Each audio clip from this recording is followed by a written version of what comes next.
Welcome to the HR Empowerment Podcast, where we will uncover strategies and new insights from HR professionals who discuss up-to-date regulations, best practices, and the most pressing topics like diversity and equity, leadership, dealing with difficult situations, and much more that affect your bottom line and business. Thanks for joining us. Hey everybody, Wendy Sellers here, the HR lady. I am here today with my co-host, JC. Hey, JC. Hey, Wendy. It's a pleasure to be back. How are you? I'm fantastic. I'm melting away down here in Florida, and then I think it's the middle of the summer. I don't really know. Summer seems to keep moving. Wendy, right? The only reason you're melting away is because you made of sugar, and it's raining, isn't it? It's raining. Well, for anyone who has met me in person or on air, you know I am definitely not made of sugar. And there will be zero sugar coating with anything that is said. So with that said, hey, we have a really cool guest today, Lauren Pauly. Hi, Lauren. How are you? Hey, I'm doing great, guys. It's nice to be here.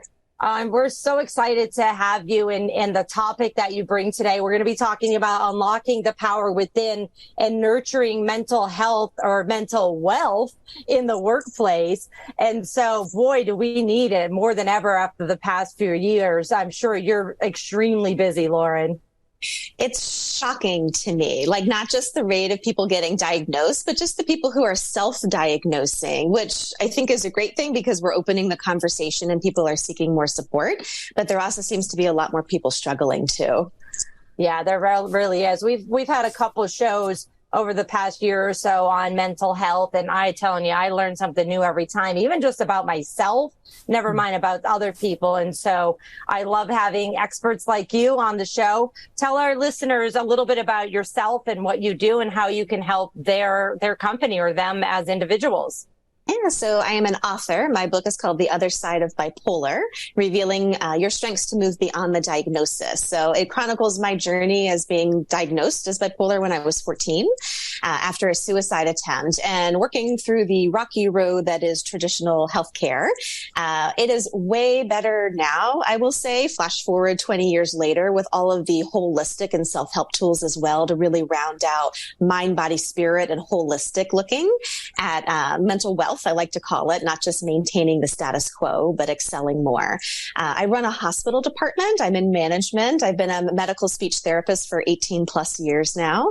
So I've come the gamut. I've not just walked my own path with having a bad mental health experience, but also what I've had to employ to rise in a corporation and organization when I was told that I would never probably be able to do that is something that I usually utilize a lot with my clients, that personal touch. So I work a lot with people about how we foster mental health, healthy communication, and most importantly, self-awareness in the workplace.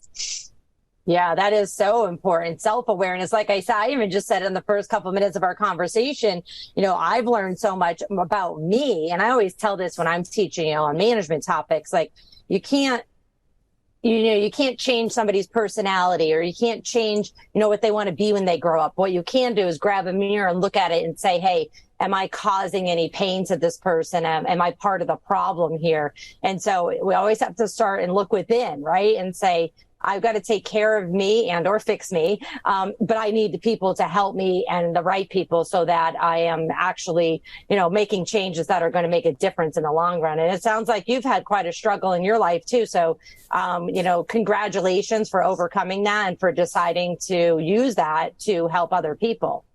Let's talk a little bit about some statistics. I think JC has some statistics. I can't talk statistics. Absolutely, Wendy. I got you back here. So mental health problems, they are getting worse all over the world. There has been a 13% rise in mental health problems and drug abuse, which is mostly due to changes in the population. And due to the COVID-19 pandemic, there were more cases of anxiousness and depression in many parts of the world. From a start of about 193 million people around the world with depressive symptoms, 246 million now have them. That's a growth of about 28%. From about 298 million people with anxiety problems to about 374 million, which is a rise of 25% as well. Some harsh numbers to the reality for you. Yeah. It really is. I mean, Lauren, what are your thoughts on all of this? And, specifically in relation to everything that's been going on the past couple of years with the pandemic and other things that are going on in the world? Well, I think on the silver lining, let's look at it that way first, is that there are more people who are not feeling alone because of it. And I think it's because the rise in public awareness about this, that people are at least able to seek support, or maybe just kind of in their own inner world, I may need a little extra, and be able to go up on social media, read some blogs, and get some support that way. So I feel like that in of itself is a great step forward. It is so disheartening to see the amount of struggle that people are going through. And I really feel like a lot of our struggle is born from two main things. One, feeling super isolated. And for me, I had that a lot growing up because it was a big secret that I had this thing. So the more you keep something a secret, guess what? It grows and it grows and it grows and it grows. And it's something you constantly have to shove down, or you make a big reveal and tell somebody about it. So I think the isolation for any emotional thing that we're going through just exacerbates it. So the pandemic definitely didn't help with that. It made it a lot worse. There's not a lot of kind of like the feeling of community, or where people just kind of casually may know you and may kind of check in. It was only kind of the people that you were super close with that you stayed connected to. And then the second thing with that, especially with what I went through, I just know there are so many people who really want to contribute and to continue to keep growing and feel productive at the end of the day. And so when you have all these mental health issues, it really stands in the way of that. People are so anxious, meaning they are casting to the future and worrying so much they can't be present with what's gone on, or they're so hopeless that they can't show up fully.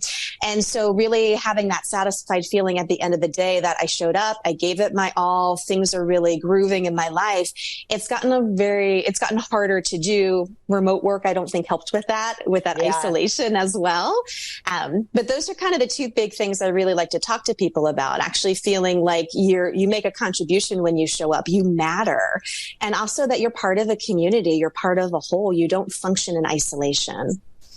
Yeah, it's so true. And, regardless if you're working in person or you're working virtual, or a combination of both across the world, across the universe, it's so important for companies to set up some kind of system for people to communicate, even if it's and by communicate, I don't mean just like, okay, at noon every Friday we're going to have this meeting on what we're doing next week. It's more like building time into those meetings to chit chat and ask about somebody's puppy or their vacation or what it might be, because it's like, oh, you might literally be somebody's last hope, and you make a difference by having those conversations. And every time I talk to people like you, or I talk to companies that are doing it right, I take notes, and I'm like, oh, I got to tell all my clients this, because I want them to have healthy conversations within their company, instead of saying later on down the road after somebody quits or worse, wish we could have done something, right? Yeah, so I want to talk about that a little bit more in our upcoming sessions here. For right now, we are going to wrap up session 1 here. And on episode 2 of, this is a 5-part series. So on episode 2, we'll talk a little bit more about effective communication for healthy workplace relationships. See you soon.